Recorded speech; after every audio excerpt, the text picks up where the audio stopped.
అందరికీ స్వాగతం. ఈ రోజు మనం ఒక పదం గురించి మాట్లాడుకుందాం. అది మనం రోజు వింటూనే ఉంటాం. అదే అనాసక్తి. ఇంగ్లీష్లో యాపతి అంటాం కదా. అవును. అయితే ఇది అంటే ఏంటి? ఊరికే బోర్ కొట్టడమా, లేక బద్ధకమా, లేకపోతే దీని వెనక ఇంకా ఏమైనా లోతైన అర్థముందా? దీని గురించి కొంచెం వివరంగా తెలుసుకుందాం ఈరోజు. తప్పకుండా. ఇది చాలా ముఖ్యమైన విషయం కూడా. ఎందుకంటే యాపతి అంటే ఊరికేలో ఒకటి నచ్చలేదు, విసుగొచ్చింది అని కాదు. అవును. ఒక వ్యక్తికి దాదాపు అన్ని విషయాల పట్ల కావచ్చు, లేదా చేసే పనుల పట్ల, ఆఖరికి చుట్టూ ఏం జరిగినా కూడా వాటిమీద ఆసక్తిగాని, ఉత్సాహంగాని, లేదా ఒక రకమైన భావోద్వేగంగాని ఏమీ లేకపోవడం అన్నమాట. అంటే స్పందన తగ్గిపోవడం లాంటిదా? ఒక రకంగా స్పందన ముద్దుబారిపోవటం లాంటిది. అవును. ఇది మామూలు విసుగు, బాధ కంటే చాలా భిన్నమైనది. ఓ, అంటే ఉదాహరణకి ఇప్పుడు క్రికెట్ అంటే విపరీతంగా ఇష్టపడే ఒక అబ్బాయి ఉన్నాడనుకోండి. వాడికి ఇండియా పాకిస్తాన్ మ్యాచ్ అంటే కూడా చూడాలనిపించకపోవడం అలాంటిదా? సరిగ్గా అదే. అదొక మంచి ఉదాహరణ. లేదా డాన్స్ అంటే ప్రాణం పెట్టే అమ్మాయికి ఆ క్లాస్కెళ్లాలంటేనే విసుగ్గా అనిపించడం. ఇవన్నీ దీని కిందకే వస్తాయా? ఖచ్చితంగా అలాంటివే. ఇంకా చెప్పాలంటే ఉద్యోగం పోయినా కూడా ఏమాత్రం బాధపడకపోవడం లేదా నిరాశ చెందకపోవడం కూడా కొన్నిసార్లు దీనికి గుర్తు కావచ్చు. అవునా? కొన్నిసార్లు మనం రాజకీయాల పట్ల కూడా ఇలాంటి నిర్లిప్తత చూస్తుంటాం కదా. ఎవరు గెలిస్తే ఏంటిలే అన్నట్టు. అది కూడా ఒక రకమైన అనాసక్తే. పొలిటికల్ యాపథీ అంటారు. అయితే ఇక్కడొక విషయం స్పష్టం చేయాలి కదూ. అప్పుడప్పుడు మనందరికీ మూడ్ బాగోకపోవడం, కొంచెం డల్గా అనిపించడం, బద్ధకంగా ఉండటం జరుగుతుంది. అవును, అది సహజం. అది యాపథీ కాదన్నమాట. కాదండి, అస్సలు కాదు. అదే ఇక్కడ ముఖ్యమైన తేడా. కొద్దిసేపు బాధగా ఉండటం, నిరుత్సాహపడటం, లేదా మరి ఈరోజు పనిచేయాలని లేదు అని బద్ధకంగా అనిపించడం వేరు. యాపథీ అనేది ఇంకాస్త స్థిరంగా, లోతుగా, ఎక్కువ కాలం పాటు ఉండే ఆసక్తి లేమి, మోటివేషన్ పూర్తిగా తగ్గిపోవడం అన్నమాట. అంటే ఇది కేవలం మనసుకి సంబంధించిన విషయమేనా, లేక దీని వెనుక ఏవైనా శారీరక కారణాలు, ఆరోగ్య సమస్యలు అలాంటివి కూడా ఉంటాయా? ఎందుకంటే మీరు ఎక్కువ కాలం అన్నారు కదా. మంచి ప్రశ్న అడిగారు. ఉంటాయి, ఖచ్చితంగా ఉంటాయి. కొన్నిసార్లు యాపథీ అనేది కొన్ని తీవ్రమైన ఆరోగ్య సమస్యలకు కూడా ఒక సూచన కావచ్చు. అంటే ఉదాహరణకు మన మెదడులో కొన్ని రసాయనాలుంటాయి కదా, డోపమిన్ లాంటివి. అవి మనకు ఆనందాన్ని, ప్రేరణను కలిగిస్తాయి. వాటి పనితీరులో ఏవైనా మార్పులొస్తే అప్పుడిలా జరగొచ్చా? అప్పుడు ఈ అనాసక్తి అనేది ఒక లక్షణంగా బయటపడొచ్చు. ముఖ్యంగా షిజోఫ్రేనియా అంటే తీవ్రమైన మానసిక సమస్య, లేదా డిప్రెషన్, ఆల్జైమర్స్, పార్కిన్సన్స్, స్ట్రోక్ వచ్చిన వాళ్లలో.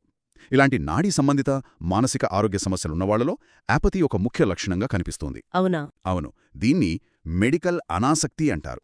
ఇది వాళ్ల తప్పు కాదు, వాళ్ల చేతుల్లో ఉండే విషయం కాదు. అది వారి ఆరోగ్య పరిస్థితి వల్ల వస్తుంది. అందుకే ఎవరైనా సరే ఆసక్తి లేకుండా, ఉత్సాహం లేకుండా చాలా కాలం పాటు ఉంటున్నారు అంటే తప్పకుండా వైద్యులను సంప్రదించడం అవసరం. ఆహా, ఇది చాలా చాలా ముఖ్యమైన విషయం చెప్పారు. అంటే మనం సాధారణంగా అనుకునే అనాసక్తికి, ఈ వైద్యపరమైన అనాసక్తికి మధ్య చాలా తేడా ఉంది. అవునండి, స్పష్టమైన తేడా ఉంది. ఆ తేడాను గుర్తించడం కూడా అంతే ముఖ్యం. మామూలు అనాసక్తి అంటే బహుశా తాత్కాలికంగా ఉండొచ్చు. జీవితంలో ఏదైనా ఒత్తిడి వల్ల, లేదా ఏదైనా విషయంలో ఫెయిల్ అవ్వడం వల్ల వచ్చిన నిరాశ వల్ల, విసుగు వల్ల రావచ్చు. కానీ ఈ మెడికల్ అనాసక్తి అలా కాదు. ఇది దీర్ఘకాలికంగా ఉంటుంది. దాని ప్రభావం కూడా వ్యక్తిగత జీవితం మీద, పనుల మీద చాలా ఎక్కువగా ఉంటుంది.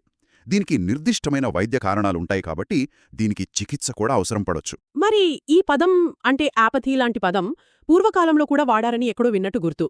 గ్రీకు తత్వవేత్తలనుకుంటా. అవును. మీరు బహుశా యాపాథియా అనే పదం గురించి వినుంటారు. అదే అనుకుంటా. ప్రాచీన గ్రీకు తత్వవేత్తలు, ముఖ్యంగా స్టోయిక్స్ అని పిలువబడేవారు, ఈ యాపథియా అనే పదాన్ని వాడారు. కాని వాళ్ళ ఉద్దేశం వేరా? ఎలా? వాళ్ళేమన్నారంటే, మన నియంత్రణలో లేని విషయాలు చాలా ఉంటాయి కదా జీవితంలో. అవును. వాటి పట్ల విపరీతమైన భావోద్వేగాలు, అంటే ఎక్కువ సంతోషంగాని, ఎక్కువ దుఃఖంగాని లేకుండా ఒక రకమైన ప్రశాంతతతో స్థిరంగా ఉండాలి అన్నారు. దాన్ని వాళ్ళు ఒక ఆదర్శవంతమైన మానసిక స్థితిగా చూశారు. దాన్ని సాధించాలని ప్రయత్నించారు. అంటే వాళ్ల ఉద్దేశ్యంలో అదొక పాజిటివ్ క్వాలిటీ అనమాట. అవును, వాళ్ల దృష్టిలో అది పాజిటివ్. కానీ మనమిప్పుడు అపాథీ అని వాడే పదమర్థం దాదాపు దీనికి వ్యతిరేకం. ఇప్పుడు మనం అపాథీ అంటే ఆసక్తి లేకపోవడం, ప్రేరణ లేకపోవడం, ఉత్సాహం లేకపోవడం ఇలాంటి వాటిని సూచిస్తున్నాం. ఇది సాధారణంగా ఒక నెగటివ్ కండిషన్గానే పరిగణించబడుతుంది. చాలా ఆసక్తికరంగా ఉంది ఈ తేడా. అందుకేనేమో కొందరంటుంటారు ద్వేషం కన్నా కూడా అనాసక్తి ప్రమాదకరం అని. నిజమేనండి. ఎందుకంటే ద్వేషంలో అయినా ఏదో ఒక బలమైన భావోద్వేగం ఉంటుంది, ఒక యాక్షన్ ఉంటుంది. కాని అనాసక్తిలో అసలు ఏ భావమూ ఉండదు కదా, అంతా నిర్లిప్తంగా ఉంటుంది. కరెక్ట్. మనం కొన్నిసార్లు ఏదైనా పనిలో పూర్తిగా లీనమైపోతాం చూడండి, సమయమే తెలియకుండా. ఫ్లో స్టేట్ అంటారు కదా దాన్ని. అవును, ఆ ఫ్లో స్టేట్. దానికిది పూర్తిగా వ్యతిరేకమన్నమాట. ఫ్లో స్టేట్లో పూర్తి నిమగ్నత, ఇక్కడ పూర్తి నిర్లిప్తత. అవును. కాబట్టి మనం ముగింపుగా చెప్పుకోవాలంటే అనాసక్తి లేదా అపాథీ అనేది కేవలం బద్ధకం అనో లేక తాత్కాలికంగా వచ్చే విసుగోనో కొట్టిపారేయకూడదు. కాదు. ఇది మామూలు జీవితంలో అప్పుడప్పుడు కనిపించే ఒక స్థితి కావచ్చు, లేదా కొన్నిసార్లు ముఖ్యంగా ఎక్కువ కాలముంటే అది ఒక తీవ్రమైన ఆరోగ్య సమస్యకు సంకేతం కూడా కావచ్చు. కాబట్టి దాని లక్షణాలను, కారణాలను సరిగ్గా అర్థం చేసుకోవడం చాలా ముఖ్యం. చాలా బాగా వివరించారు. సాధారణ అనాసక్తికి, వైద్యపరమైన అనాసక్తికి మధ్య తేడా తెలుసుకోవడం, అవసరమైతే సహాయం తీసుకోవడం చాలా ముఖ్యమని స్పష్టమైంది. అవును. ఇక వింటున్న వారి కోసం ఒక చిన్న ఆలోచన వదిలిపెడదాం.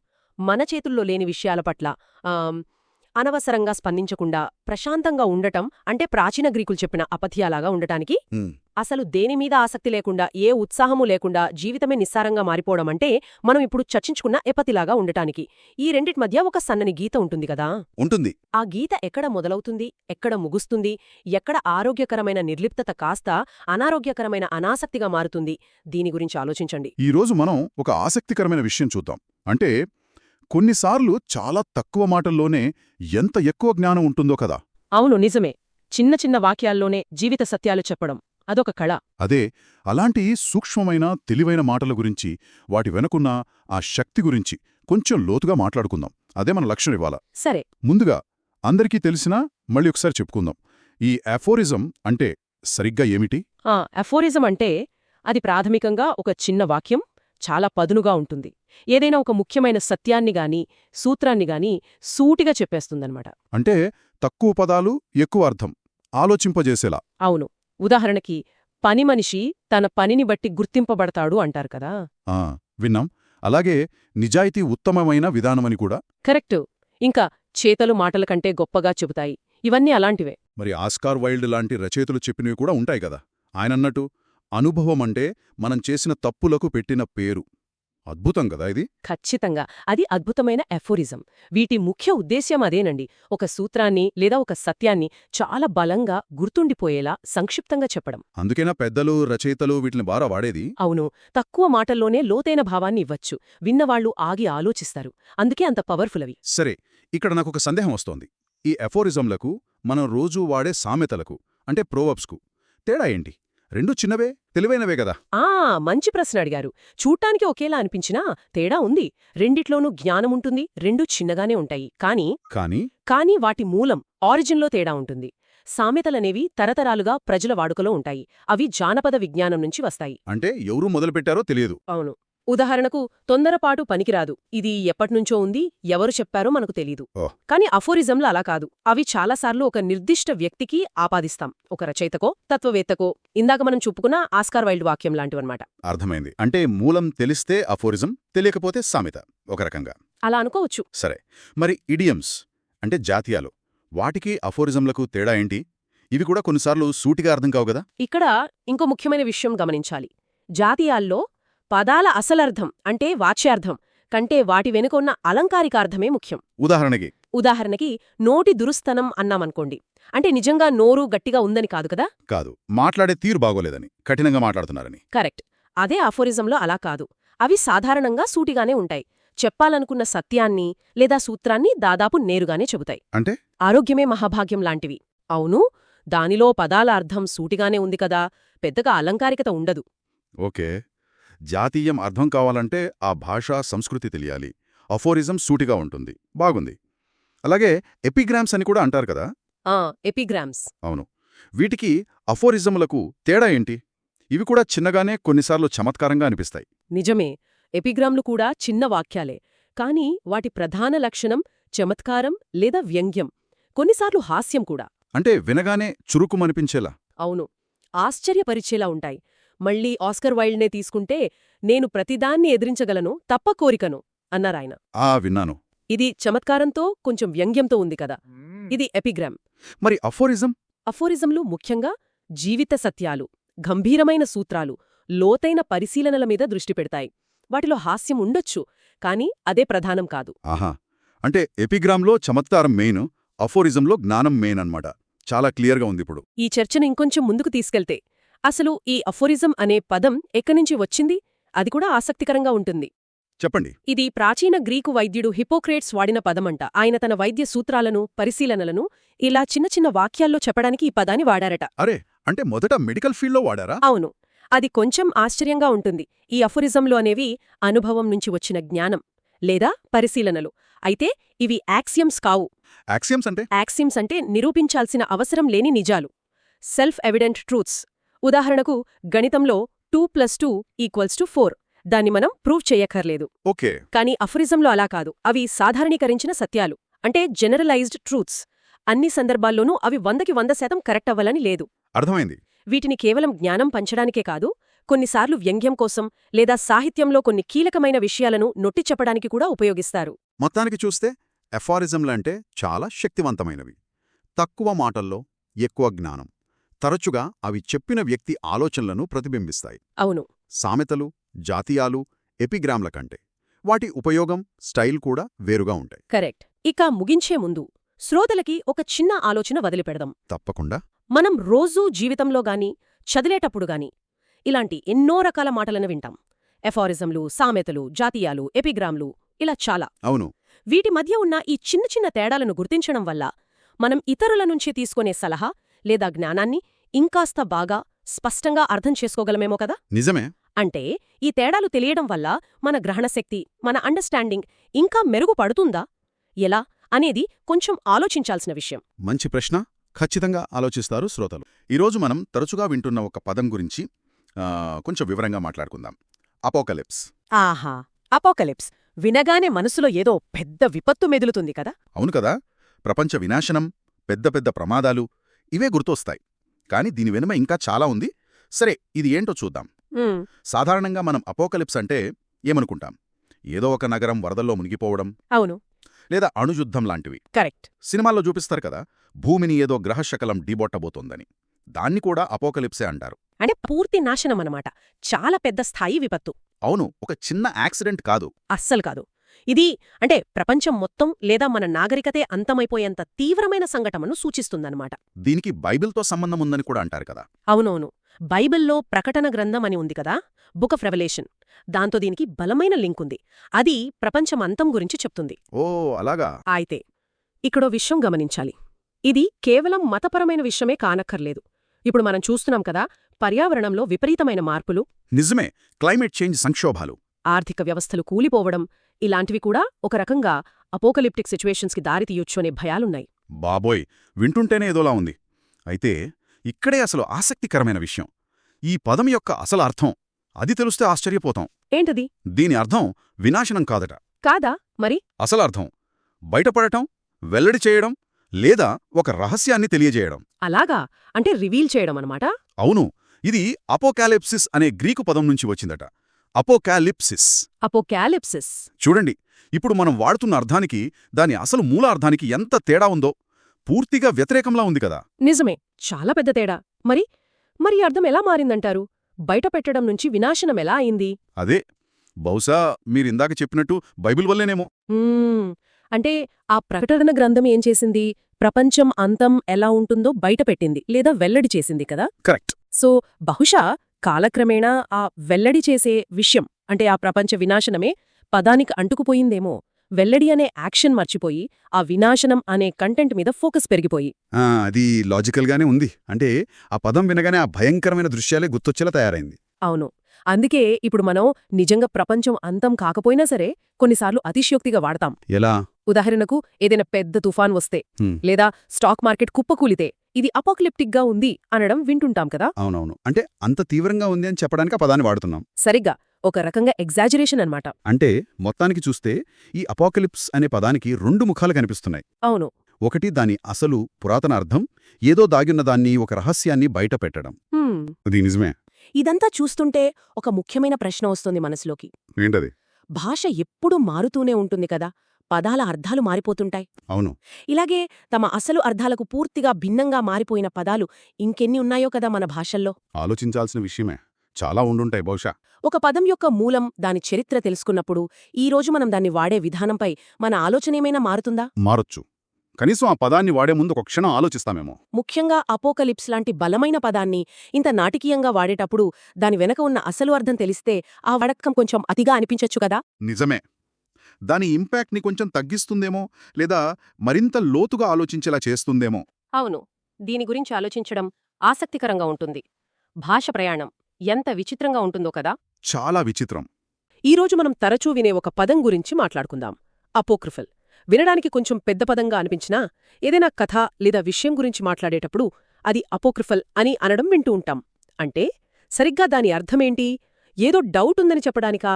ఈరోజు ఈ అపోక్రిఫల్ అనే మాట వెనుక ఉన్న సంగతేంటో కొంచెం లోతుగా చూద్దాం. ప్రాథమికంగా చెప్పాలంటే ఒక విషయం అపోక్రిఫల్ అంటే దాని నిజం ఎంతవరకు అనేది సరిగ్గా తెలియదు కదా. అవును, దాని నిజానిజాలు పూర్తిగా రుజువు కాలేదని, లేదా దాని ప్రామాణికత అంటే ఆథెంటిసిటీ సందేహాస్పదంగా ఉందని అర్థం చేసుకోవచ్చు. ఆహా, అంటే వినడానికి భలే ఇంట్రెస్టింగ్గా ఉండొచ్చుగాని అది నిజమేనా అని చెప్పడానికి గట్టి ఆధారాలు లేవన్నమాట. సరిగ్గా చెప్పారు. ఉదాహరణకి మన ఊర్లల్లో అంటుంటారు కదా, ఫలానా పాతింట్లో దయ్యముంది అనో, ఆ చెట్టు కింద నిధి ఉంది. అవునవును. అది నిజమో కాదో ఎవరికీ తెలియదు, కాని కథ మాత్రం బాగా ప్రచారంలో ఉంటుంది. అదొక రకమైన అపోక్రిఫల్ కథే. ఇక్కడ మనం గుర్తుపెట్టుకోవాల్సిందేంటంటే, అపోక్రిఫల్ అంటే అది పక్కా అబద్ధమని కాదు. ఓకే. కేవలం దాని మూలం ఏంటి, అది ఎంతవరకు వాస్తవం అనే దానిపై బలమైన డౌట్సున్నాయని సూచిస్తుంది అంతే. అంటే తెలిసి చెప్పే అబద్ధానికి ఇలా ఆధారం లేని కథకి తేడా ఉందన్నమాట. కీలకమైన తేడా అదే. ఒకటి నిజం కాదని నిరూపణ లేకపోవచ్చు, కాని దాని ప్రామాణికత మాత్రం ప్రశ్నార్థకమే. అర్థమైంది. కేవలం నమ్మకం మీద ఆధారపడి అలా వ్యాపిస్తూ పోతాయన్మాట. అయితే ఈ పదం మొదట్లో అసలు వేరే కాంటెక్స్లో వాడేవారని విన్నాను. మతగ్రంథాలకు సంబంధించి ఏవో మూలాలున్నాయట. అవును, అది చాలా ఆసక్తికరమైన పాయింట్ అడిగారు. దీని మూలాలు నిజానికి క్రైస్తవ మతగ్రంథాల్లో ఉన్నాయి. ఓ ఉన్నా? బైబిల్లో కొన్ని పుస్తకాలని అధికారికంగా గుర్తించారు. వాటిని కెనానికల్ అంటారు. సరే. అయితే మరికొన్ని రచనలు కూడా ఉండేవి. వాటిని అధికారిక బైబిల్లో చేర్చలేదు. ఆ పుస్తకాలనే అపోక్రిఫా అని పిలిచేవారు. అపోక్రిఫా? అవును. గ్రీకులో అపోక్రిఫాస్ అంటే దాచబడినవి లేదా రహస్యమైనవి అని అర్థం వస్తోంది. ఆసక్తికరంగా ఉంది.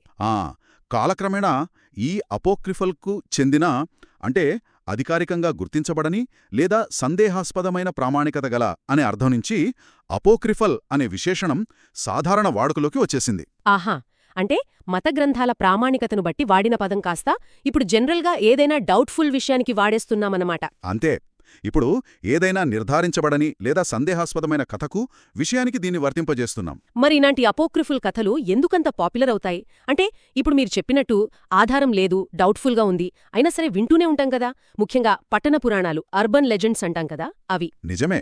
అర్బన్ లెజెండ్స్ దీనికి బెస్ట్ ఎగ్జాంపుల్. ఇలాంటి కథలు మాటిమాటికి చెప్పబడుతూ ఉంటాయి, తరచుగా రిపీట్ అవుతాయి. అవును. వాటిలో నిజానిజాలు వెరిఫై చేయడం చాలా కష్టం. అయినా సరే అవి వినడానికి చాలా ఆకర్షణీయంగా ఉంటాయి. అందుకేనేమో అంత సులభంగా వ్యాప్తి చెందుతాయి. కొన్నిసార్లు అవి ఏదో నీతి చెప్పడానికో లేదా ఏదైనా ప్రమాదం గురించి హెచ్చరించడానికో పుట్టినట్టు అనిపిస్తాయి. నిజమే, కొన్నిసార్లు భయపెట్టడానికి కూడా వాడుతుంటారు. అవును. ఇంకా ఉదాహరణకి ఇప్పుడు మనకి వాట్సాప్లో, ఇంటర్నెట్లో వైరల్ అయ్యే కొన్ని హెల్త్ టిప్స్ కాని, అబ్బో, అవి చాలా వస్తాయి. లేదా కొన్ని చారిత్రక సంఘటనల గురించి చెప్పే అతిశయోక్తి కథలు, ఇవన్నీ కూడా చాలా వరకు ఈ కవులోకి వస్తాయి. చాలామంది నమ్మేస్తారు, షేర్ చేసేస్తారు. కాని వాటి వెనుక శాస్త్రీయమైన, చారిత్రకమైన ఆధారాలు చాలా బలహీనంగా ఉంటాయి. ఏమో అసలు ఉండకపోవచ్చు కూడా. అర్థమైంది. అంటే ఒక విషయాన్ని అపోక్రిఫల్ అంటన్నప్పుడు దాన్ని పూర్తిగా అబద్ధమని కొట్టిపారేయాల్సిన పనిలేదు. కానీ ఒక్క నిమిషం, దీనికి సరైన ప్రూఫ్ ఉందా అని ఆలోచించాలన్నమాట. అది నిజమా అబద్ధమా అని వెంటనే తేల్చేయడం కంటే దాని ప్రామాణికత సందేహంలో ఉందని గుర్తించడం ముఖ్యం. అంతేకదా? ఖచ్చితంగా అదే సరైన పద్ధతి. ఇక ముగింపుగా ఒక చిన్న ఆలోచన లేవనెత్తుదాం. చెప్పండి. అసలు సరైన ఆధారాలు లేవని తెలిసినా, లేదా కనీసం అనుమానం ఉన్నా కూడా మనుషులు ఇలాంటి అపోక్రిఫల్ కథల్ని ఎందుకు అంతగా ఇష్టపడతారు? ఎందుకు అంత త్వరగా నమ్మేస్తారు? మంచి ప్రశ్న. బహుశా ఆ కథల్లో ఉండే డ్రామా లేదా ఆశ్చర్యం కలిగించే అంశాలు కారణమా? లేదంటే అవి మన మనసులో ఉన్న నమ్మకాలకు, భయాలకు తగ్గట్టుగా ఉంటాయి కాబట్టి నచ్చుతాయా? ఏమో కావచ్చు. మన సమాజంలో కథలకు, నమ్మకాలకు ఎంత శక్తి ఉందో ఇది చూపిస్తుంది.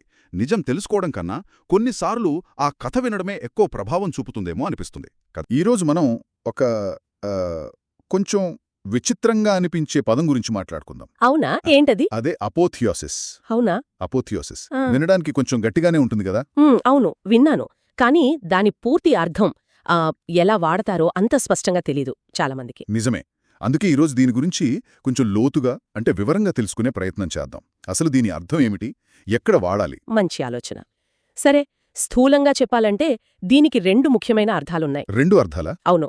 ఒకటి, ఒక మామూలు మనిషిని దాదాపు దేవుడితో సమానంగా చూడటం లేదా ఆ స్థాయికి తీసుకెళ్లడం. అంటే దైవత్వాన్ని ఆపాదించడం అన్నమాట. సరిగ్గా, అది మొదటిది. ఇక రెండోది, ఏదైనా ఒక విషయంలో లేదా ఒక రంగంలో అత్యున్నతమైన స్థితిని, అంటే ఇక దానికి మించింది లేదు అనే పరిపూర్ణతను చెప్పటానికి వాడతాం. బాగుంది. అంటే ఒకటి నిజంగా దేవుణ్ణి చేయడం లాంటిది, రెండోది ఒక విషయంలో శిఖరాగ్రం అనడం లాంటిది. సరే, వీటి మధ్య తేడా ఇంకాస్త స్పష్టంగా చెప్తారా? ముఖ్యంగా ఆ మొదటి అర్థం అది ఎప్పుడైనా వాడతారా? ఆ మొదటిది అంటే అక్షరాల దైవత్వం ఇవ్వడం అనేది ఇప్పుడు చాలా అరుదు, కాని చరిత్రలో ఉండేది. చరిత్రలోనా? ఎలా? ఉదాహరణకి ప్రాచీన రోమన్లున్నారు కదా, మ్. వాళ్ళు తమ చక్రవర్తులు, గొప్పవాళ్లు చనిపోయాక వారిని దేవుళ్లుగా ప్రకటించేవారు. అవునా? నిజంగానా? అంటే జూలియస్ సీజర్, అగస్టస్ సీజర్ లాంటి వాళ్లని. ఆ ప్రక్రియనంతా అపోథియోసిస్ అని పిలిచేవారు. అది ఒక అధికారిక ప్రక్రియ అన్నమాట, మనిషిని దేవుడి స్థాయికి చేర్చడం. అబ్బో, అంటే అప్పట్లో దానికి మతపరమైన రాజకీయ ప్రాముఖ్యత కూడా ఉండేదన్నమాట. ఖచ్చితంగా. మరి ఇప్పుడు మనం ఎక్కువగా రెండో అర్థం గురించే మాట్లాడుకుంటాం, అలంకారికంగా వాడటం. సరే, దాని గురించి చెప్పండి. మనం రోజువారీ సంభాషణల్లో లేదా రచనల్లో దీన్ని ఎలా ఉపయోగిస్తాం? ఇప్పుడు ఈ అలంకారిక అర్థంలో దేవుడు అనే మాట నేరుగా ఉండదు, కాని ఆ అత్యున్నత స్థాయి, పరిపూర్ణత అనే భావన ఉంటుంది. అంటే ఎలా? కొన్ని ఉదాహరణలిస్తారా? తప్పకుండా. అనుకుందాం, ఒక గొప్ప సంగీత విద్వాంసుడు ఒక కచేరీ అద్భుతంగా ఇచ్చాడు. అది ఆయన కెరియర్లోనే బెస్ట్ అనుకోండి. అప్పుడు ఆ కచేరీ ఆయన సంగీత జీవితానికి అపోథియోసిస్ అనొచ్చు. ఓకే, అంటే ఆయన ప్రదర్శనంలో అదే అత్యుత్తమమైనది, శిఖరం లాంటిది. సరిగ్గా. అలాగే ఒక క్రీడాకారుడు తన కెరియర్ చివరి మ్యాచ్లో నమ్మశక్యం కాని రీతిలో ఆడి గెలిపించాడనుకోండి. ఆ క్షణం అతని కెరియర్కు అపోథియోసిస్ అనడంలో అర్థమేంటంటే అది అతని విజయానికి, నైపుణ్యానికి పరాకాష్ట, అంతిమ గుర్తు. అర్థమైంది. అంటే ఏదో చాలా బాగుంది అనడం కన్నా ఇది చాలా ఎక్కువ స్థాయిని సూచిస్తుంది కదా? అవును, చాలా ఎక్కువ. అందులో ఒక రకమైన అంతిమ పరిపూర్ణత, ఇంక దానికి మించి లేదు అన్న భావన దాగి ఉంటుంది. కేవలం గొప్పతనం కాదు, ఒక పరిపూర్ణ స్థితి. అంటే దీన్ని వాడేటప్పుడు కొంచెం జాగ్రత్తగా ఉండాలి, ప్రతి చిన్న విషయానికి వాడకూడదన్నమాట. అంటే అది వినడానికే కొంచెం ఎబ్బెట్టుగా ఉంటుంది. అవును, నవ్వుతూ అతిశయోక్తిలా అనిపిస్తుంది. అతిశయోక్తే కాదు, ఆ పదం యొక్క బరువును తగ్గించినట్టవుతుంది. ఇది నిజంగా చరిత్రలో నిలిచిపోయే సంఘటనలకు, అసమానమైన కళాఖండాలకు, లేదా ఒక వ్యక్తి జీవితంలో అత్యున్నత విజయాలకు మాత్రమే సరిపోతుంది. ఉదాహరణకి గాంధీజీ సత్యం, అహింసల ద్వారా స్వాతంత్ర్యం సాధించడం భారత చరిత్రలో ఒక అపోథియోసిస్ లాంటి సందర్భాల్లో వాడచ్చా? నిస్సందేహంగా. అలాంటి గొప్ప త్యాగాలకు, ఆదర్శాలకు ఇది సరిగ్గా సరిపోతుంది. లేదా తాజ్మహల్ ప్రేమకు, వాస్తుశిల్పానికి ఒక అపోథియోసిస్ అనొచ్చు. ఆ రంగంలో, ఆ భావనలో అత్యుత్తమ ఉదాహరణ అని. మరి ఈ పదం పుట్టుక అది మతపరమైందన్నారు కదా, అక్కడ్నుంచి ఇలా లౌకిక విషయాలకు, అంటే కళలు, విజయాలు, వీటికిలా మారింది? ఈ మార్పు ఆసక్తికరంగా ఉంది. దైవత్వంతో సంబంధం ఉన్నా కాలక్రమేణా ఆ శిఖరం, పరిపూర్ణత అనే మూల భావన మాత్రం అలాగే ఉండిపోయింది. అంటే ఆ కోర్ ఐడియా అలాగే ఉందన్నమాట. అవును.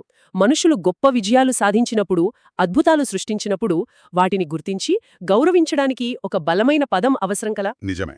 ఆ అవసరాన్ని ఈ పదం తీర్చిందనమాట. ఆ అసలు అర్థంలో ఉన్న గంభీరత, ఔన్నత్యం అవి ఇప్పటికీ ఈ పదాన్ని వాడినప్పుడు మనకు స్ఫురిస్తాయి. అందుకే దీన్ని చాలా జాగ్రత్తగా వాడాలి. అంటే మొత్తంగా చూస్తే అపోథియోసిస్ అంటే ఒక వ్యక్తి లేదా ఒక వస్తువు లేదా ఒక సంఘటన చేరగల అత్యున్నత స్థితి, దాని పరిపూర్ణ రూపం, లేదా ఆ రంగంలో తిరుగులేనిది అని చెప్పడం, అంతేనా? అవును, అదే దాని సారాంశం. ఒక అంతిమ శిఖరం, పరిపూర్ణత. అయితే ఇక్కడ ఇంకో విషయం ఆలోచించాలి. ఏమిటది? మనమిప్పుడు ఆధునిక యుగంలో ఉన్నాం. మనం చూస్తూనే ఉన్నాం కొందరి సెలబ్రిటీలను, పెద్ద పెద్ద టెక్ కంపెనీల అధినేతలను, కొన్నిసార్లు బ్రాండ్లను కూడా ఎంతగా ఆరాధిస్తున్నారు. నిజమే, కొన్నిసార్లు గుడ్డిగా నమ్మేస్తుంటాం. అవును, వాళ్ళు ఏది చెప్తే అది వేదమన్నట్టుగా, వాళ్లలో ఏ లోపం లేనట్టుగా చూస్తుంటాం. మనం అక్కడ అపోథియోసిస్ అనే పదాన్ని వాడకపోయినా ఈ రకమైన ఆరాధన, ఒక వ్యక్తిని లేదా విషయాన్ని దాదాపు దేవుడిలా చూడటం, ఇది కూడా ఒక రకమైన ఆధునిక అపోథియోసిస్ లాంటిది అనిపించట్లేదా? మీరు చెప్పింది ఆలోచిస్తే అవుననిపిస్తోంది. ఒక వ్యక్తిని లేదా ఒక ఉత్పత్తిని దాదాపు దోషరహితంగా చూడటం. మరి అలా చేయడం వల్ల మనం ఆ వ్యక్తుల లేదా విషయాల అసలు స్వరూపాన్ని చూడగలుగుతున్నామా? లేకపోతే అపోథియోసిస్ లాంటి లోతైన, గంభీరమైన పదాల అసలు అర్థాన్ని నీరుగార్చేస్తున్నామా? ఇది కేవలం భాషలో వస్తున్న మార్పా, లేక మన సంస్కృతిలో, మన విలువల్లో వస్తున్న మార్పుకు అద్దం పడుతోందా? ఇది నిజంగా ఆలోచించాల్సిన ప్రశ్న. ఆ పదం వెనుక ఉన్న చరిత్ర, దాని బరువు తెలియకుండా వాడటం దాని విలువను తగ్గిస్తుందేమో. అవును, భాష ఎలా మారుతుందో గమనించటం, అలాగే ఆ మార్పు మన ఆలోచనలను ఎలా ప్రభావితం చేస్తుందో చూడటం ఎప్పుడూ ఆసక్తికరంగానే ఉంటుంది. ఈరోజు మనం ఒక పదం గురించి కొంచెం లోతుగా మాట్లాడుకుందాం. తరచుగా వింటూ ఉంటాం అపీజ్. అవును, అపీస్. తెలుగులో దీన్ని శాంతింపజేయడం అనొచ్చా, లేదా బుజ్జగించడం? సరిగ్గా చెప్పారు. ఆ రెండూ వాడుకలో ఉన్నాయి. శాంతింపజేయడం లేదా బుజ్జిగించడం. వినడానికి మామూలుగా అనిపించినా ఇందులో చాలా విషయం ఉంది. అదే నాకు అనిపించింది. అంటే కేవలం బుజ్జగింపు అనే దానికంటే ఎక్కువ అర్థం ఉందేమో అని. అసలీ పదాన్ని ఎప్పుడు వాడతారు, ఎందుకు? ఖచ్చితంగా దాని వెనకున్న అర్థాలు, సందర్భాలు వాటిని కొంచెం వివరంగా చూద్దాం. కేవలం పైపైన కాకుండా అసలు విషయమేంటో తెలుసుకోవడం ముఖ్యం కదా. సరే, అయితే మొదటగా చాలా సింపుల్గా చెప్పాలంటే దీని అసలు అర్థమేంటి? ప్రాథమికంగా అంటే ఇప్పుడు ఎవరైనా కోపంగా ఉన్నారనుకోండి, లేదా అసంతృప్తిగా ఏదో డిమాండ్ చేస్తూ ఉన్నారు. ఆ అప్పుడు వాళ్ళ కోరికల్లో కొన్ని తీర్చడమో లేక వాళ్ళని ఏదో రకంగా శాంతపరిచే ప్రయత్నం చేయడమో దాన్నే అప్పీజ్ చేయడం అంటారు. ఉదాహరణకి చిన్నపిల్లల విషయంలో తీసుకోండి, ఏడుస్తున్న పిల్లాడికి వాడికిష్టమైన చాక్లెట్టో బొమ్మో ఇచ్చి ఊరుకోపెడతాం గదా. అవును, మామూలే అది. అది ఒక రకమైన అపీజ్మెంట్ అన్నమాట. ఆ క్షణానికి ఆ ఏడుపు ఆపడం ముఖ్యం, అంతే. ఓ, అంటే అప్పటికి పరిస్థితిని సద్దుమణిగేలా చేయడం. మరి ఇది కేవలం చిన్నపిల్లలకేనా, లేక పెద్ద విషయాల్లో కూడా ఇలాంటివి ఉంటాయా? అక్కడికి వస్తున్నా. ఖచ్చితంగా పెద్ద విషయాల్లో కూడా చూస్తాం. నిజానికి తరచుగా ఇది వివాదాలు ముదరకుండా ఆపడానికి లేదా ఏవైనా గొడవలు జరగకుండా నివారించడానికి చేస్తారు. అంటే కాన్ఫ్లిక్ట్ అవాయిడెన్స్ లాంటిదా? ఒక రకంగా అంతే. కొన్నిసార్లు జరిగిన నష్టాన్ని తగ్గించడానికి కూడా కావచ్చు. ఉదాహరణకి 2 గ్రూపుల మధ్య లేదా దేశాల మధ్య కొంచెం టెన్షన్ పెరిగినప్పుడు అవును, ఒక సైడ్ వాళ్ళు అవతలి వాళ్ళ కొన్ని డిమాండ్స్కు ఒప్పుకోవడం ద్వారా ఆ సిచ్యురేషన్ని కొంచెం చల్లార్చే ప్రయత్నం చేస్తారు. అంటే యుద్ధం లాంటివి రాకుండా ఆపడానికి కొన్ని షరతులు ఒప్పుకోవడం లాంటివా? ఖచ్చితంగా అది కూడా ఈ కోవలోకే వస్తుంది. అవతలి వారి డిమాండ్లకు సరే అని లొంగిపోవడం ద్వారా ఆ శాంతిని కొనసాగించే ప్రయత్నం అన్నమాట. ఇంట్రెస్టింగ్. మరి రోజువారీ జీవితంలో మన పర్సనల్ లైఫ్లో ఇలాంటివి ఉంటాయా? తప్పకుండా. ఇక్కడే ఇది నిజంగా ఆసక్తికరంగా మారుతుంది. చూడండి, మన వ్యక్తిగత సంబంధాల్లో కూడా ఇది కనిపిస్తుంది. భర్త కోపంగా ఉంటే భార్య ఆయనకి ఇష్టమైన వంట చేయడం, లేదా స్నేహితుల మధ్య ఏదో చిన్న గొడవ రాకుండా ఉండాలని మనకిష్టం లేకపోయినా కొన్ని విషయాలకు సరేలే అనడం. ఇవన్నీ చిన్నపాటి ఎపీజ్మెంట్లే. అలాగే ప్రభుత్వాలు కూడా చేస్తాయా? ప్రజల నుంచి ఒత్తిడి వచ్చినప్పుడు చేస్తాయి కదా. కొన్నిసార్లు ప్రజల నిరసనలు మరీ ఎక్కువైతే వాటిని తగ్గించడానికి తాత్కాలికంగా కొన్ని రాయితీలివ్వడం, కొన్ని చర్యలు తీసుకోవడం, ఇవన్నీ ఆ కోవలోకే వస్తాయి. అయితే ఇక్కడొక ప్రశ్న. ఇలా చెయ్యడం వల్ల సమస్య పూర్తిగా పోతుందా, లేక జస్ట్ ఆ టైంకి పోస్ట్పోన్ చేసినట్టు అవుతుందా? ఇది చాలా కీలకమైన పాయింట్. చాలా సందర్భాల్లో ఇది కేవలం తాత్కాలిక ఉపశమనం మాత్రమే. అంతేనా? అవును. అంటే సమస్య యొక్క అసలు కారణాన్ని, ఆ మూలాల్ని మనం పరిష్కరించకుండా కేవలం పైపైన ఇలా శాంతింపజేస్తూ వెళ్తే మళ్ళీ వస్తుంది తప్పకుండా. భవిష్యత్తులో మళ్ళీ తలెత్తే అవకాశం చాలా ఎక్కువ. అందుకే ఇది నిజమైన పరిష్కారమని చెప్పలేం. ఆ క్షణానికి పరిస్థితి అదుపు తప్పకుండా చూడటానికి చేసే ప్రయత్నం మాత్రమే కావచ్చు. అంటే మీరు చెప్పేది వింటుంటే ఇందులో ఏదో నెగటివ్ షేడ్ ఉన్నట్టు అనిపిస్తుంది. కేవలం బుజ్జగింపు అని కాకుండా ఇంకేదైనా లోతైన అర్థముందా ఇందులో? ఉంది. ఇక్కడే ఈ పదం యొక్క అసలు సంక్లిష్టత బయటపడేది. కొన్నిసార్లు ఈ శాంతింపజేసే ప్రాసెస్లో బలవంతం ఉండొచ్చు, ఒత్తిడి ఉండొచ్చు, లేదా అసలు తప్పనిసరి పరిస్థితులుండొచ్చు. తప్పనిసరి పరిస్థితులా అంటే మన నమ్మకాలకు, మన సిద్ధాంతాలకు వ్యతిరేకంగా కూడా అవతలి వాళ్ల డిమాండ్లకు సరే అనాల్సి రావచ్చు, ఆ లొంగిపోవాల్సి రావచ్చు. దీన్ని కొంచెం పెద్ద చిత్రంలో చూస్తే ఈ పదం వాడినప్పుడు తరచుగా దానికొక ప్రతికూల అర్థముంటుంది. ఎందుకంటే ఇది ఒక రకంగా బలహీనతకు గుర్తుగా కనిపిస్తుంది. ముఖ్యంగా దూకుడుగా వ్యవహరించే వాళ్లకి లేదా అన్యాయంగా అనిపించే డిమాండ్లకు లొంగిపోవడంగా దీన్ని చూస్తారు. అంటే తలొగ్గడమన్నమాట. అవును. అలా లొంగిపోవడం వల్ల భవిష్యత్తులో వాళ్లు మరిన్ని డిమాండ్లు చేసే అవకాశం ఉంటుందని ఒక భయం. అందుకే నెగిటివ్గా చూస్తారు. చరిత్రలో దీనికి ఉదాహరణలున్నాయా? అంటే ఈ నెగిటివ్ ఇంప్లికేషన్స్ని బాగా చూపించేవి. ఉంది. చాలా ప్రముఖమైన ఉదాహరణ ఉంది. 2వ ప్రపంచ యుద్ధానికి ముందు జరిగిన సంఘటన. చెప్పండి. అప్పట్లో నాజీ జర్మనీ హిట్లర్ నాయకత్వంలో చాలా దూకుడుగా ఉండేది కదా. అవును. అప్పుడు బ్రిటిష్ ప్రధానమంత్రి నెవిల్ చాంబర్లైన్ ఎలాగైనా యుద్ధాన్ని ఆపాలని హిట్లర్ను కొన్ని ఒప్పందాల ద్వారా, ముఖ్యంగా ఆ మ్యూనిచ్ ఒప్పందం అంటారు, దాని ద్వారా శాంతింపజేయడానికి ప్రయత్నించారు. అంటే హిట్లర్ డిమాండ్లకు ఒప్పుకున్నారా? కొన్ని కీలకమైన వాటికి ఒప్పుకున్నారు, శాంతి కోసమని. కానీ ఆ ప్రయత్నం పూర్తిగా విఫలమైంది. హిట్లర్ ఆగలేదు. చివరికి యుద్ధం వచ్చింది. అయ్యో. అప్పటినుంచి ఈ అపీజ్మెంట్ అనే పదాన్ని వాడినప్పుడల్లా తరచుగా ఇలాంటి విఫలమైన, కొన్నిసార్లు ప్రమాదకరమైన డిప్లొమసీని గుర్తు చేయడానికి వాడుతున్నారు. అలాగా. అంటే శాంతి కోసం చేసినా కూడా అది లొంగిపోవడం ద్వారా జరిగితే దాని పర్యవసానాలు తీవ్రంగా ఉండొచ్చన్నమాట. అప్పుడది సరైనదే అనిపించినా తర్వాత చరిత్ర వేరేలా చూసింది. మొత్తంగా చూస్తే ఈ పదం గురించి మనం ఫైనల్గా ఏమర్థం చేసుకోవాలి? మనం ఇప్పటిదాకా చర్చించుకున్నది చూస్తే అపీజ్ అంటే ప్రాథమికంగా డిమాండ్లకు ఒప్పుకుని తాత్కాలికంగా శాంతిని లేదా ఒక ప్రశాంతతను తీసుకురావడానికి చేసే ప్రయత్నం. తాత్కాలికంగా. అవును, అది ముఖ్యం. కొన్ని సందర్భాల్లో ఇది అవసరం అనిపించొచ్చు, తప్పదు అనుకోవచ్చు. కానీ తరచుగా ఇది సమస్యను పూర్తిగా పరిష్కరించదు, కేవలం వాయిదా వేస్తుంది. ముఖ్యంగా అవతలి వాళ్లు బలమైన వాళ్లు లేదా దూకుడు స్వభావం ఉన్నవాళ్లైతే వాళ్ళనిది ఇంకా ఎంకరేజ్ చేసే ప్రమాదం కూడా ఉంది. అందుకే దీన్ని బలహీనతగా లేదా దూరదృష్టి లేని పనిగా కూడా చూస్తారనమాట. సరిగా. అభిప్రాయం బలంగా ఉంది. ముగించే ముందు శ్రోతల ఆలోచన కోసం ఒక ప్రశ్న వదిలేద్దామనుకుంటున్నాను. ఈ శాంతింప చెయ్యడం లేదా బుజ్జగించడం ఇది ఎప్పుడూ తప్పే అంటారా? కొన్నిసార్లు అవసరం కాదా? అంటే సంబంధాలు నిలబడాలన్నా, పెద్ద గొడవలు ఆగాలన్నా బహుశా ఇది తప్పదేమో. మంచి ప్రశ్న. వ్యక్తిగత జీవితంలో కావచ్చు, సమాజంలో, రాజకీయాల్లో ఎక్కడ రాజీపడాలి, ఎక్కడ గట్టిగా నిలబడాలి, ఆ గీత ఎక్కడ గీయాలి అనేది పెద్ద సవాలే గదా. దీని గురించి ఆలోచించాలి. ఈరోజు మనం చాలా తరచుగా వాడే ఒక పదం గురించి కొంచెం లోతుగా మాట్లాడుకుందాం. తప్పకుండా. ఆ పదం అప్రీషియేట్. వినడానికి సులువుగానే ఉంటుంది కదా, రోజూ వాడుతూనే ఉంటాం. అవును.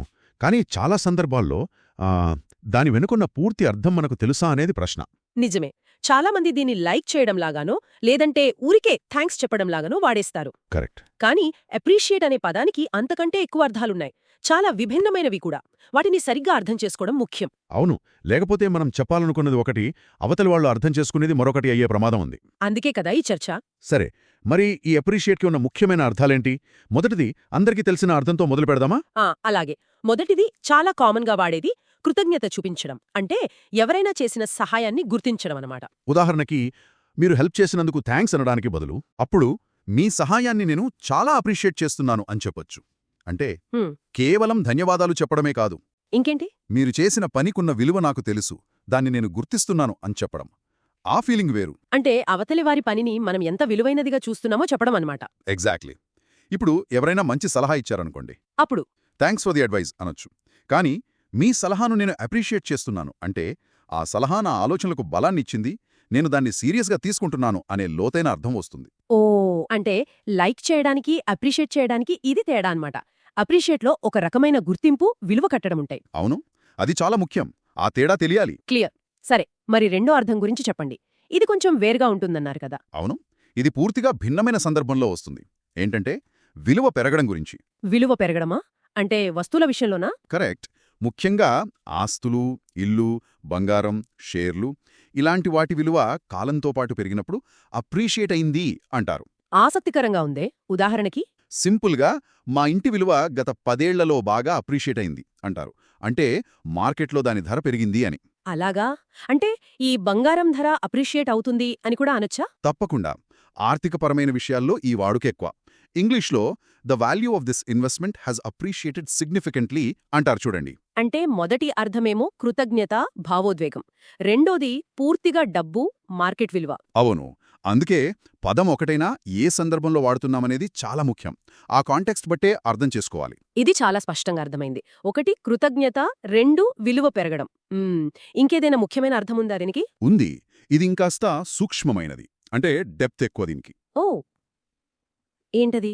ఒక పరిస్థితిని లోతుగా అర్థం చేసుకోవడం, దాని ప్రాముఖ్యతను గాని, లేదా అందులోని కష్టాన్ని, సంక్లిష్టతను గాని గ్రహించడం. అంటే ఎలా? కొంచెం వివరిస్తారా? ఇప్పుడు ఎవరైనా చాలా కష్టమైన పరిస్థితిలో ఉన్నారనుకోండి, మనం వాళ్లతో మాట్లాడేటప్పుడు మీ కష్టం నాకర్థమైంది అని సింపుల్గా చెప్పొచ్చు. అవును. కానీ నేను మీ పరిస్థితిని అప్రిషియేట్ చేస్తున్నాను అని చెప్పామనుకోండి, అప్పుడు అర్థం మారుతుందా? ఖచ్చితంగా. అప్పుడు దాని అర్థం, నీ కష్టం నాకు తెలుసు అని పైపైన చెప్పడం కాదు, నీవు ఎదుర్కొంటున్న ఆ సిచ్యువేషన్ ఎంత సీరియస్సో, దాని వెయిట్ ఏంటో నేను ఫీల్ అవ్వగలుగుతున్నాను, గ్రహించగలుగుతున్నాను అని చెప్పడం. వావ్! అంటే అది కేవలం తెలుసుకోవడం, నోయింగ్ లేదా జాలిపడటం, సింపతి కాదు. కాదు, ఇది ఒక లోతైన అవగాహన. ఆ పరిస్థితి యొక్క తీవ్రతను గుర్తించడం, రికగ్నైజింగ్ ద గ్రావిటీ. ఇది చాలా పవర్ఫుల్ వాడుకలా అనిపిస్తోంది. అంటే ఈ ఒక్క పదంలోనే కృతజ్ఞత, ఆర్థిక వృద్ధి, లోతైన అవగాహన మూడు ఉన్నాయన్నమాట. అవును. అందుకే మనం అప్రిషియేట్ అనే పదం వాడినప్పుడు దాని వెనుక ఉన్న ఉద్దేశమేంటనేది ముఖ్యం. మనం కేవలం ఇష్టపడుతున్నామా? లేక విలువను గుర్తిస్తున్నామా? లేక దాని విలువ పెరుగుతుందని చెబుతున్నామా? లేక ఆ పరిస్థితి లోతును అర్థం చేసుకున్నామని చెబుతున్నామా? ఈ తేడాలు తెలిస్తే మన మాటలకు మరింత బలం చేకూరుతుంది. నిజమే. ఈ చిన్న పదాన్ని సరిగ్గా వాడితే మన ఫీలింగ్స్ని గాని, లేదా ఒక విశ్లేషణని గాని చాలా ఎఫెక్టివ్గా చెప్పొచ్చు. కరెక్ట్. కృతజ్ఞత చెప్పినా, ఆర్థిక విషయం మాట్లాడినా, లేదా ఒకరి పరిస్థితి పట్ల మన అవగాహన తెలిపినా ఈ పదం ఉపయోగపడుతుంది. సరిగ్గా చెప్పారు. ఇక ముగించే ముందు వినేవారికి ఒక చిన్న ఆలోచన. చెప్పండి. ఈ మూడు అర్థాల మధ్య తేడాలను ఇప్పుడు తెలుసుకున్నాం కదా. మనం రోజూ మాట్లాడేటప్పుడు గాని, ఏదైనా చదివేటప్పుడు గాని ఈ అప్రిషియేట్ అనే పదం ఏ అర్థంలో వాడుతున్నారో గమనించడానికి ప్రయత్నించండి. మంచి పాయింట్. ఎప్పుడు కేవలం థ్యాంక్స్ లేదా లైక్ సరిపోతుంది. ఎప్పుడు అప్రిషియేట్ వాడితే ఆ భావం మరింత స్పష్టంగా, బలంగా వెళుతుంది. దీన్ని గమనిస్తే మన కమ్యూనికేషన్ ఇంకాస్త మెరుగవుతుంది కదా. తప్పకుండా. ఈ సూక్ష్మ భేదాలు మన సంభాషణలను ఖచ్చితంగా మెరుగుపరుస్తాయి. ఈరోజు మనం డీప్రిషియేట్ అనే పదం గురించి కొంచెం లోతుగా చూద్దామా? తప్పకుండా. ఇది వినడానికి మామూలుగానే అనిపిస్తుంది కానీ ఇందులో చాలా విషయాలున్నాయి. అవును, ముఖ్యంగా అప్రిషియేట్ అనే పదానికి ఇది పూర్తిగా వ్యతిరేకం అని అనుకుంటే అంటే దాని అర్థం ఇంకా బాగా తెలుస్తుంది కదా. ఖచ్చితంగా. ఆ వ్యతిరేకత చాలా ముఖ్యం. అప్రిషియేట్ అంటే విలువ పెరగడం లేదా మెచ్చుకోవడం. డీప్రిషియేట్ అంటే తగ్గడం. అవును, తగ్గడం. సాధారణంగా డీప్రిషియేట్ అనగానే మనకు వస్తువుల విలువ తగ్గడమే గుర్తొస్తుంది. సరిగ్గా అదే. ఉదాహరణకు షోరూం నుండి కారు బయటకు తెచ్చిన మరుక్షణం దాని విలువ పడిపోతుందంటారు కదా. అవునవును, అది చాలా పాపులర్ ఎగ్జాంపుల్. చాలామందికి తెలిసిన విషయమే ఇది. దీన్నే మనం ఆర్థిక పరిభాషలో డీప్రిషియేషన్ అంటాం, అంతేనా? ఖచ్చితంగా. ఆర్థిక పరంగా చూస్తే కాలక్రమేణా ఆస్తుల భౌతిక విలువ తగ్గడమే డీప్రిషియేషన్. మీరు చెప్పినట్టు కారు, అలాగే పెద్ద పెద్ద ఫ్యాక్టరీలో వాడే యంత్రాలు కానివ్వండి, కంప్యూటర్లు, చివరికి భవనాలు కూడా. అవును, అన్నీ పాతపడతాయి కదా. అంతే. వాడకం వల్ల అరుగుదల రావడం, కొత్త టెక్నాలజీలు రావడం వల్ల పాతవి వెనుకబడిపోవడం, లేదా సింపుల్గా కాలం గడిచే కొద్దీ పాడవడం, ఇవన్నీ వాటి విలువను తగ్గిస్తాయన్నమాట. ఓకే, ఇది ముఖ్యంగా వ్యాపారాలకు, అకౌంటింగ్ లెక్కల కోసం చాలా కీలకం. అర్థమైంది. అంటే ఇది కేవలం డబ్బు, ఆస్తులు, వస్తువులు వీటికి సంబంధించిన విషయమేనా, లేక దీనికి ఇంకేదైనా అర్థముందా? మంచి ప్రశ్న అడిగారు. ఎందుకంటే కొన్నిసార్లు మనుషులు కూడా అంటే తమ గురించి లేదా ఇతరుల గురించి మాట్లాడేటప్పుడు ఈ విలువ తగ్గించడం లాంటిది కనిపిస్తుంది. అవును. ఉదాహరణకు ఎవరైనా ఏదైనా బాగా చేశారనుకోండి, వాళ్లే అదేం లేదులే, ఏదో అలా జరిగిపోయింది అంటారు. లేదా వేరే వాళ్ళు అంటారు. అది కూడా డిప్రిషియేట్ చేయడమేనా? ఖచ్చితంగా అవుతుంది. ఇక్కడ ఈ పదానికి ఇంకొంచెం సూక్ష్మమైన అర్థముంది. ఓ, వ్యక్తుల లేదా వారి పనుల విలువను, లేదంటే వాళ్ళ ఆలోచనలను, గుణాలను కావాలని తక్కువ చేసి చూపించడాన్ని కూడా డిప్రిషియేట్ చేయడం అంటారు. అంటే మనల్ని మనం తక్కువగా చేసుకోవడం లాంటిదా? సెల్ఫ్ డిప్రికేషన్ అంటారు కదా. Self depreciation. తమ విజయాలను తక్కువ చేసి చెప్పడం. కొన్నిసార్లు ఇది వినయంలా అనిపిస్తుంది, కాని మరీ ఎక్కువైతే అది ఆత్మవిశ్వాసం లేనట్టు కూడా అనిపిస్తుంది కదా. నిజమే. మరి ఇతరుల విషయంలో ఎలా? అంటే ఆఫీసుల్లో కొలీగ్స్ కష్టపడితే గుర్తించకపోవడం, వాళ్ల ఐడియాలను చిన్నబుచ్చడం, స్నేహితుల్లో ఒకరినొకరు కించపరుచుకోవడం, ఇవన్నీ కూడా. నిస్సందేహంగా అవన్నీ కూడా డిప్రిషియేట్ చేయడమే. ఇది మామూలు విమర్శ కాదు. చూడండి, విమర్శలో కొన్నిసార్లు మంచి ఉద్దేశం ఉండొచ్చు, మార్పు కోసం. అవును. కాని ఇక్కడ ఉద్దేశ్యం వేరు. ఎదుటివారి ప్రాముఖ్యతను, వాళ్ల గౌరవాన్ని తగ్గించడమే ముఖ్య ఉద్దేశమన్నమాట. ఓ, అంటే కావాలని తగ్గించడం. అవును. మాటల ద్వారా కావచ్చు, చేతల ద్వారా కావచ్చు, వారి విలువను డిప్రిషియేట్ చేయడం. ఇది బంధాలపై చాలా నెగటివ్ ఎఫెక్ట్ చూపిస్తోంది. అంటే ఇప్పుడు క్లియర్గా ఉంది. ఒకటి, భౌతిక వస్తువుల విలువ తగ్గడం. రెండోది, వ్యక్తుల లేదా వారి పనుల యొక్క కనిపించని విలువ తగ్గించడం. సరిగ్గా చెప్పారు. మొదటిది ఆర్థికపరమైనది, లెక్కించగలిగేది. రెండోది సామాజికమైనది, మానసికమైనది. ఆహా, ఇప్పుడు బాగా అర్థమవుతోంది. అంటే డిప్రిషియేట్ అనే ఒకే పదంలో ఈ రెండు వేర్వేరు కోణాలున్నాయన్నమాట. అవునవును. ఒకటి డబ్బు, ఆస్తుల విలువ తగ్గడం. రెండోది గౌరవం, ప్రాముఖ్యత, గుర్తింపు ఇలాంటివి తగ్గడం. రెండింటిలోనూ కామన్ పాయింట్ విలువ తగ్గడమే. అంతే. రెండింటిలోనూ ఆ క్షీణత లేదా తరుగుదల అనే భావన ఉంది. ఒకటి అకౌంటింగ్ పుస్తకాల్లో కనిపిస్తే, రెండోది మన రోజువారీ జీవితంలో, సంబంధాల్లో కనిపిస్తుంది. అప్రిషియేట్ చేయడం ఎలాగైతే విలువను పెంచుతుందో, అది ఆస్తి విలువై ఉండొచ్చు, లేదా ఒక వ్యక్తికి ఇచ్చే ప్రశంస కావచ్చు. అవును. అలాగే డిప్రిషియేట్ చేయడం దానికి సరిగ్గా వ్యతిరేకం, విలువను తగ్గిస్తుంది. కాబట్టి మనం గుర్తుంచుకోవాల్సిన ముఖ్య విషయమేంటంటే, డిప్రిషియేట్ అంటే కేవలం పాతబడిపోయిన కార్లు, మిషన్ల గురించి మాత్రమే కాదు.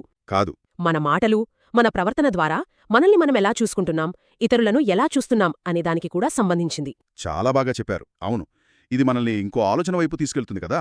చెప్పండి.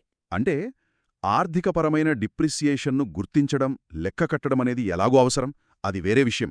కానీ మన రోజువారీ సంభాషణల్లో, బంధాల్లో ఈ రెండో రకం డిప్రిసియేషన్ను, అంటే ఇతరులను తక్కువ చేసే గుణాన్ని కాని, మనల్ని మనం తగ్గించుకునే స్వభావాన్ని కాని గుర్తించడం మొదలుపెడితే, అది మన ఆలోచనా విధానాన్ని, మన సంబంధాల నాణ్యతను ఎంత మార్చగలదో కదా. నిజమే. అది చాలా లోతైన విషయం, చాలా ఆలోచించాల్సిన విషయం. ఈ పదం వెనుక ఉన్న ఈ రెండు అర్థాలను అర్థం చేసుకోవడం నిజంగా ఉపయోగకరంగా ఉంది. అవును, ఆ తేడా తెలియడం ముఖ్యం. ఏదైనా ముఖ్యమైన పని అనుకోండి, లేదంటే ఒక కొత్త పరిస్థితి, అప్పుడు మనసులో ఒక రకమైన చిన్న కంగారు, కొంచెం సంకోచం లాంటివి వస్తాయి కదా. అవును, వస్తాయి. సరిగ్గా చెప్పలేని ఫీలింగ్ అది. దీన్నే ఇంగ్లీష్లో యాప్రిహెన్సివ్ అంటారు కదా. కరెక్ట్. ఈరోజు మనం దీని గురించే కొంచెం లోతుగా మాట్లాడుకుందాం. అసలు ఈ యాప్రిహెన్సివ్ ఫీలింగ్ అంటే ఏంటి? ఆ, ఇది చాలా మందికి అనుభవమే. యాప్రిహెన్సివ్ అంటే భవిష్యత్తులో ఏదో ఏదో మనకి నచ్చనిది జరుగుతుందేమో అని, ఓ లేదంటే ఏదైనా కష్టం వస్తుందేమో అని ముందుగానే కొంచెం కలత చెందడం. అంటే భయం లాంటిదా? భయమని పూర్తిగా చెప్పలేం. అది తీవ్రమైన భయం కాదు, కాని ఒక రకమైన ఆందోళన, ఒక తెలియని దాని గురించి చిన్న కలవరం. సరే. ఇంకో విషయమేంటంటే ఈ పదం మొదట్లో గ్రహించడం లేదా అర్థం చేసుకోవడం అని మీనింగ్ ఉండేది. అలాగా? బహుశా జరగబోయేదాన్ని ముందే గ్రహించి ఆందోళన పడ్డం అనమాట. కాలక్రమేణా ఈ అర్థం మారింది. ఓహ్, ఇంట్రెస్టింగ్. అంటే ఇది ఇది ఉత్త భయం కాదు, కంగారు మాత్రమే కాదు అన్నమాట. కాదు. మరి కొంచెం విడమరి చెప్తారా? ఉదాహరణకి, రేపు పరీక్ష ఉంది, నాకు పరీక్ష గురించి యాప్రిహెన్సివ్గా ఉంది అన్నామనుకోండి. హ్మ్, దానర్థం ఫెయిల్ అవుతాననే భయమా, లేక సరిగ్గా రాయలేనేమో అనే చిన్న టెన్షనా? మంచి ప్రశ్న అడిగారు. అక్కడ ఆ తేడానే ముఖ్యం. యాప్రిహెన్సివ్ అన్నప్పుడు అది తీవ్రమైన పానిక్ కాదు. ఓకే. పరీక్ష సరిగ్గా రాయగలనో లేదో, ప్రశ్నలు కష్టంగా వస్తాయేమో, రిజల్ట్ ఏమవుతుందో, ఇలాంటి ఒక అనిశ్చితి ఉంటుంది కదా. అవును. ఆ అనిశ్చితితో కూడిన ఆందోళనది. అంటే జరగబోయే దాని గురించి కొంచెం నెగటివ్గా ఊహించుకుంటూ కలత చెందడం. ఇది మామూలు యాంగ్జైటీలా కాకుండా ఒక నిర్దిష్ట విషయం గురించే ఉంటుంది. అవునవును, అర్థమవుతుంది. అంటే కొత్త ఉద్యోగంలో చేరే ముందు కూడా ఇలాగే ఉంటుంది కదా. ఖచ్చితంగా. అంతా కొత్త వాతావరణం, మనుషులు, పని, అక్కడ నేను సెట్ అవుతానా లేదా అనే సంకోచం. అది ఇదేనా? యాప్రిహెన్సివ్ భావనేనా? ఖచ్చితంగా. కొత్త ఉద్యోగం విషయంలో ఉండేది కూడా అదే, యాప్రిహెన్షనే. అక్కడ పరిస్థితులెలా ఉంటాయో, కొలీగ్స్ ఎలాగో, పని చెయ్యగలనో లేదో, ఇలాంటి రకరకాల ఆలోచనలతో కూడిన సంకోచం. నిజమే. అలాగే ఒంటరిగా ఎక్కడికైనా వెళ్లాల్సి వస్తే తెలియని చోటు, సేఫ్టీ గురించిన ఆలోచనలు, ఇవన్నీ కూడా యాప్రిహెన్షనే. అవుడు. ఇక్కడ గమనించాల్సిందేంటంటే ఈ ఫీలింగ్ మనల్ని పూర్తిగా ఆపేదు, కానీ ఒక రకమైన హెచ్చరికలాగా లేదా సంకోచంలాగా ఉంటుంది. నిజమే. పెద్దవాళ్ళు కూడా ఆరోగ్యం గురించి అప్పుడప్పుడు యాప్రిహెన్సివ్గా ఉంటారని అంటుంటారు కదా. అవును, అది కూడా కరెక్టే. అంటే భవిష్యత్తులో ఏదైనా హెల్త్ ప్రాబ్లం వస్తుందేమో అని. మరి ఈ ఫీలింగ్ ఎప్పుడూ నెగటివేనా? దీనివల్ల ఏదైనా మంచి జరుగుతుందా? అది చాలా ముఖ్యమైన పాయింట్ అడిగారు. యాప్రిహెన్సివ్ ఫీలింగ్ పూర్తిగా చెడ్డదని మనం చెప్పలేం. ఓ. ఒక విధంగా చెప్పాలంటే ఇది మనల్ని జాగ్రత్త పరుస్తుంది. ఎలా? ఇందాక పరీక్ష ఉదాహరణే తీసుకుందాం. పరీక్ష గురించి యాప్రిహెన్సివ్గా ఉన్నారనుకోండి, బహుశా దాని గురించి ఆలోచించి ఇంకొంచెం బాగా చదవడానికి ట్రై చేయొచ్చు. అవును, నిజమే. అలాగే కొత్త ఉద్యోగం గురించి సంకోచించే వ్యక్తి అక్కడి పరిస్థితులకు ప్రిపేర్ అవ్వడానికి ముందే కొంచెం తెలుసుకునే ప్రయత్నం చేస్తారు. కరెక్ట్. అంటే ఏదైనా రిస్క్ ఉందని ముందే అనిపిస్తే దానికి సిద్ధపడటానికి ఇదొక మోటివేషన్ అవ్వచ్చు. సరే. కానీ ఇది మరీ ఎక్కువైతే అప్పుడు అనవసరమైన ఆందోళనకు, ఒత్తిడికి దారితీయొచ్చు. అది మనల్ని వెనక్కి లాగేస్తుంది. అంటే రెండు ఉన్నాయన్నమాట. ప్లస్ ఉంది, మైనస్ ఉంది. అవును. అంటే మొత్తంగా చూస్తే యాప్రిహెన్సివ్ అనేది భవిష్యత్తులో జరగబోయే ఒక నిర్దిష్టమైన విషయం గురించి మనం ఫీలయ్యే ఒక అనిశ్చితితో కూడిన కొంచెం తేలికపాటి ఆందోళన, అంతే కదా. అవును, సరిగ్గా చెప్పారు. ఇది మనల్ని జాగ్రత్త పడేలా చేయొచ్చు, ప్రిపేర్ అవ్వడానికి హెల్ప్ చేయొచ్చు. కానీ అదే టైంలో మరీ ఎక్కువైతే మనల్ని ఇబ్బంది పెట్టొచ్చు, నిరుత్సాహపరచవచ్చు. నిజమే. అంటే ఇదొక మన మానసిక అనుభవాల్లో ఒక భాగం. అవును. ముగింపుగా ఒక చిన్న ఆలోచన. మనలో ఈ యాప్రిహెన్సివ్ ఫీలింగ్ వచ్చినప్పుడు అది మనల్ని ముందుకు నడిపే ఒక హెచ్చరిక, లేక మనల్ని కట్టిపడేసే అనవసరపు ఆందోళన? మంచి ప్రశ్న. ఈ రెండింటి మధ్య తేడాని ఎలా గుర్తించాలి? ఒకవేళ ఆందోళన అయితే దాన్ని మనకు పాజిటివ్గా ఎలా మార్చుకోవచ్చు? దీని గురించి ఆలోచిస్తే ఈ భావోద్వేగాన్ని అర్థం చేసుకోవడంలో ఇంకో యాంగిల్ దొరుకుతుంది. ఈ రోజు మనం ఒక పదం గురించి కాస్త లోతుగా మాట్లాడుకుందాం. చెప్పండి. అదే మిస్ అప్రిహెన్షన్. వినడానికి కొంచెం ఎలా చెప్పాలి, కొంచెం పెద్ద పదంలా అనిపించొచ్చు. అవును. కానీ మన రోజువారీ మాటల్లో, ఆలోచనల్లో దీని ప్రభావం చాలా ఉంటుంది కదా. ఖచ్చితంగా. అసలు దీని అర్థమేంటి, ఎలా వాడతాం, కొంచెం వివరంగా చూద్దామా? తప్పకుండా. మిస్అప్రిహెన్షన్ అంటే చాలా సింపుల్గా చెప్పాలంటే ఏదైనా ఒక విషయం గురించి తప్పుగా అర్థం చేసుకోవడం. తప్పుగా అర్థం చేసుకోవడమా? అవును. ఇది కేవలం నాకు తెలీదు అనడం కాదు. ఓ. నాకు తెలిసింది తప్పు అనే ఒక స్థితి అన్నమాట. అంటే ఒక రకమైన అపోహ లేదా తప్పుడు అభిప్రాయం. అంటే ఇప్పుడు నాకు సమాచారం లేకపోవడం వేరు, కానీ ఉన్న సమాచారాన్ని తప్పుగా పట్టుకుని ఆ తప్పునే నిజమనుకోవడం. ఇదేనా మిస్అప్రిహెన్షన్ అంటే? అవును, సరిగ్గా పట్టుకున్నారు. ఇక్కడే అసలు పాయింట్ ఉంది. ఇది కేవలం ఏదో చిన్న పొరపాటు కాదు. అవునా? అవును. కొన్నిసార్లు మనం ఒక తప్పుడు అభిప్రాయాన్ని చాలా బలంగా నమ్మేస్తాం, అది నిజం కాకపోయినా సరే. అమ్మో. ఉదాహరణకి చూడండి, ఆయనకు ప్రమోషన్ వస్తుందని ఒక మిస్అప్రిహెన్షన్లో ఉన్నాడు అన్నామనుకోండి. అది కేవలం ఒక చిన్న ఊహ కాదు, అదొక గట్టి నమ్మకం, కానీ తప్పుడు నమ్మకం. అంటే వాస్తవానికి, రియాలిటీకి సంబంధం లేకపోయినా సరే బలంగా నమ్మేస్తారా? అంతే. ఆ అభిప్రాయం వాళ్ల మనసులో బలంగా ఉండిపోతుంది. ఇది చాలా ఆసక్తికరంగా ఉంది. అంటే మనలో చాలా మందికి తెలియకుండానే ఇలాంటి ఉండే అవకాశం ఉందంటారా? ఉండొచ్చు. నిజ జీవితంలో కొన్ని ఉదాహరణలు చెప్తారా? అంటే మనం దీన్ని ఎలా గుర్తించగలం? మంచి ప్రశ్న అడిగారు. ఇప్పుడు చూడండి, ఎవరైనా మనకు కొన్ని సూచనలు ఇచ్చారనుకోండి, సరే, వాటిని మనం సరిగా అర్థం చేసుకోకుండా అంటే తప్పుగా అర్థం చేసుకుని పూర్తిగా వేరే పని చేసామనుకోండి, ఆ, అదొక మిస్అప్రహెన్షన్ కింద వస్తుంది. ఓకే. లేదా ఇంకో ఉదాహరణ, ఒక వ్యక్తి గురించి మనకు పూర్తిగా తెలియదు. హ్మ్.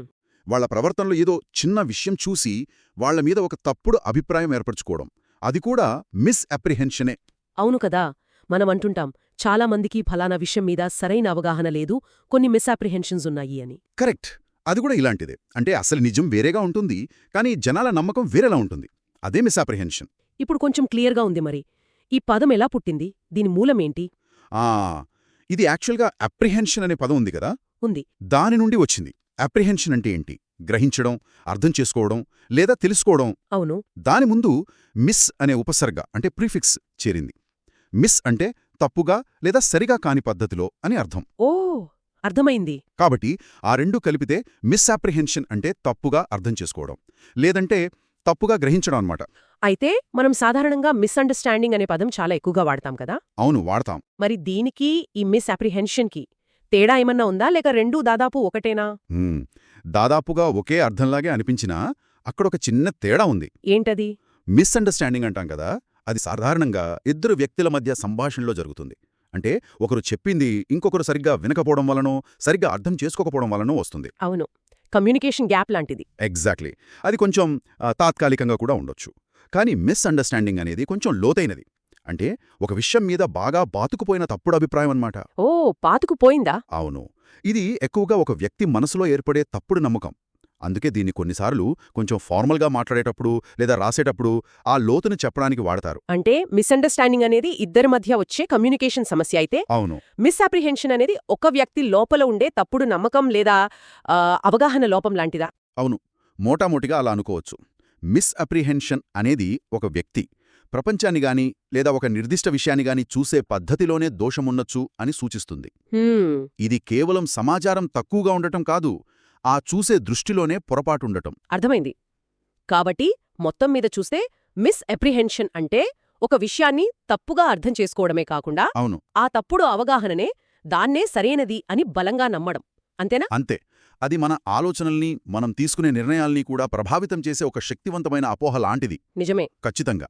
మరి ఇది మనల్ని ఒక ముఖ్యమైన ఆలోచన వైపు తీసుకెళ్తుంది కదా. ఏమిటది? అంటే మన చుట్టూ ఉన్న ప్రపంచం గురించి, వ్యక్తుల గురించి, రకరకాల విషయాల గురించి మనకున్న నమ్మకాలు, అభిప్రాయాలు అవి నిజమైన అవగాహన మీద ఆధారపడి ఉన్నాయా? ఆ, లేక మనమే తెలియకుండా కొన్ని మిస్అప్రిహెన్షన్స్తో బ్రతికేస్తున్నామా? ఏమంటారు? అవును, ఇది ఆలోచించాల్సిన విషయమే.